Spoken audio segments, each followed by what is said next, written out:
Hello, I'm Paul Carroll, technical writer for Digital Photo Magazine, and welcome to part 2 of this month's Digital Darkroom video tutorials on recreating black and white special effects. In this part of the tutorial, we're going to be looking at how you can inverse the tones of a black and white image to recreate a surrealist solarization effect, like this, on a black and white image.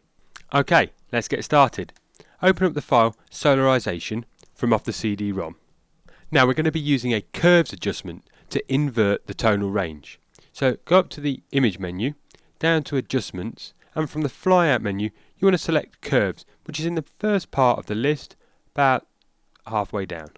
As with our infrared tutorial, there's not one single recipe that will work with every image, but there are a couple of good curves that are worth trying first. So start by clicking in the very centre of the curve line and pushing up the curve to an output level of around 190. Next, drag down this adjustment point on the right hand side of the curve line, which is up in the highlight region of the curve, and drag that all the way down to the bottom to an output level of 0.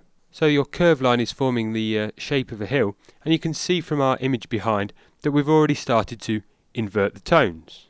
Then you can create a different effect by clicking roughly a quarter of the way along the curve line and pulling the curve line to the right, and then doing the same on the other side, so clicking roughly around 3/4 of the way along the curve line and dragging that left, so you're creating more of a inverted V shape, and that's really giving us a bit more punch to the image.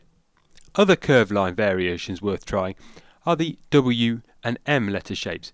So if you select the curve adjustment point on the left hand side of the curve line, which is in the shadow region, and just bring that up so that it's roughly level with your midpoint adjustment, and then do the same with the curve line adjustment point on the right hand side, the highlight curve point, and bring that up to form the shape of a W. And then for another variation, try flipping the W around and creating an M shape. So we just need to adjust all 5 adjustment points, something like that, and again you get a different looking finish.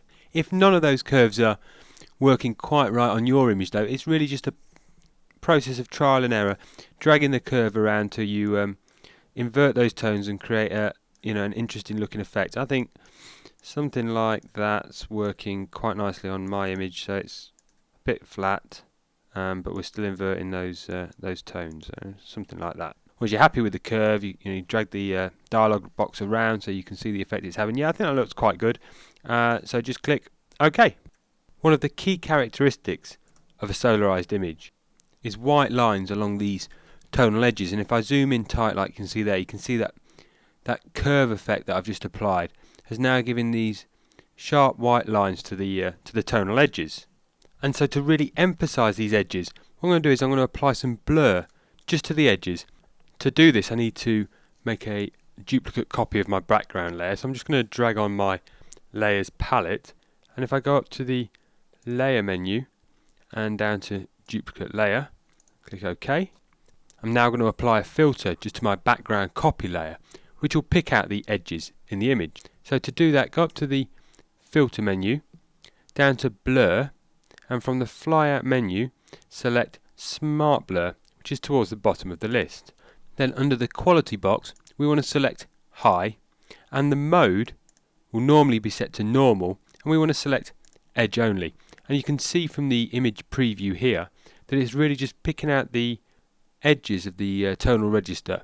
We can adjust the radius slider to select how wide of pixels we want to define as an edge, but we just really want to blur the very sharp edges, so I'm going to leave it around a radius of 3 and a threshold of 25. Click OK, and there we go. With the filter applied, you can see now that we're just picking out the very edge details of the pylon. Next thing we need to do then is blur those edges. So still on our background copy layer, go up to the filter menu, down to blur again, and this time select Gaussian blur from the flyout menu, which is about halfway down. Use the radius slider to determine the amount of blur. I think a radius of around 3. We don't want to blur it too heavily, so yeah, around 3 looks okay. Once you're happy, then just click OK.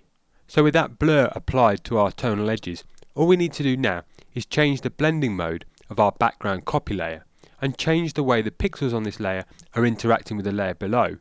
And what we'll do is we'll use the screen blending mode. So click in the blending mode box, and from the list we want to select screen, which is in the third list, and as you can see, the screen blending mode effectively hides the black pixels, allowing the solarized image from underneath to come through, but it still gives us the white pixels from our background copy layer, which is adding that blur to the tonal edges. So there we go, a cracking solarized effect in just a few simple steps in Photoshop. I really hope you've enjoyed this technique. Give it a go yourself using the start image from off the CD, and then get solarizing your own images in the future. Cheers.